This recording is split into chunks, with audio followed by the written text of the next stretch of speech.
আজকের রেসিপি দোকানের মতন খাস্তা নিমকি ঘরে বসে কিভাবে বানাবেন চলুন বেশি দেরি না করে রেসিপিটি শুরু করি। প্রথমে আমি গামলায় 2 কাপ ময়দা নিয়ে নিচ্ছি 2-4টে কালো জিরে, দিয়ে দিচ্ছি 1/2 চামচ বেকিং পাউডার, দিয়ে দিচ্ছি 1 চামচ চিনি, দিয়ে দেব 4-5 চামচ সাদা তেল, আপনারা চাইলে 1 চামচ ঘিও দিতে পারেন। এবার আমি মিশ্রণটিকে ভালো করে মিশিয়ে নেব। ময়ম যত ভালো দেবেন নিমকিটা ততটাই খাস্তা হবে। দেখুন আমার নিমকিটা খাস্তা কত সুন্দর হবে, বালির মতন ভেঙে যাচ্ছে।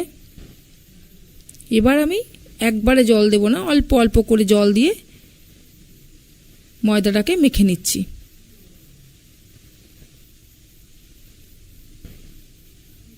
এবার আমি 20 মিনিট মতো ঢেকে রেখে দেব।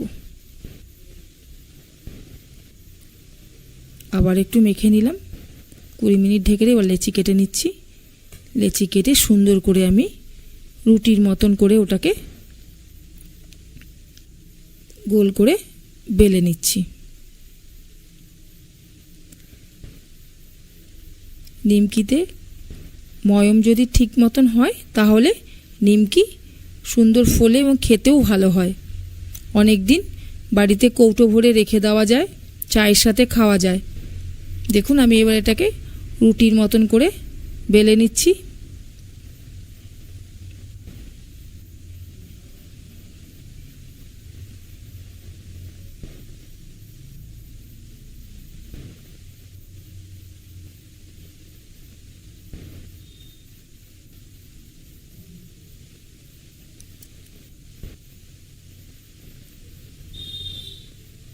এবারে আমি কড়াইতে তেল দিয়ে দিলাম। কড়াইয়ের তেল এবার এদিকে গরম হতে থাকবে আর আমি চাকুর সাহায্যে এটাকে সুন্দর করে চৌকো চৌকো করে কেটে নিচ্ছি। আপনারা আপনাদের সুবিধা মতন কেটে নেবেন।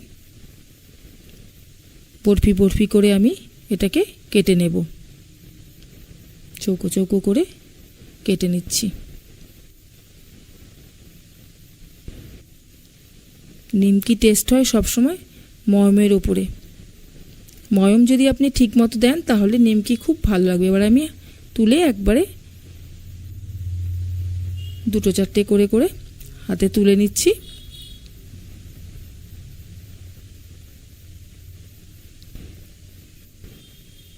কড়াই তেল গরম হয়ে গেছে, কড়াইতে ছেড়ে দিচ্ছি।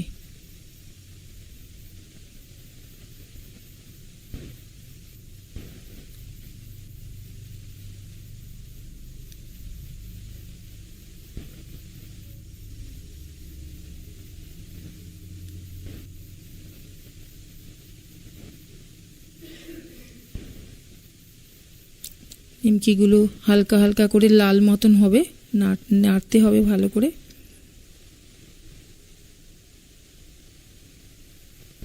কি সুন্দর ফুলে উঠছে দেখুন।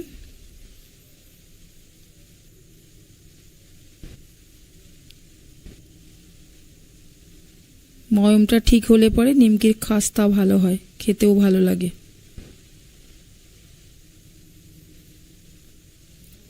এবার আমি তুলে নিচ্ছি। হালকা হালকা করে লাল করে ভেজে তুলে নিচ্ছি। দেখুন বন্ধুরা নিমকিটা কত সুন্দর হয়েছে। ভিডিওটি ভালো লাগলে একটি লাইক করবেন, শেয়ার করবেন, কমেন্ট বক্সে আপনাদের মতামত জানাবেন। দেখা হবে পরের ভিডিওতে।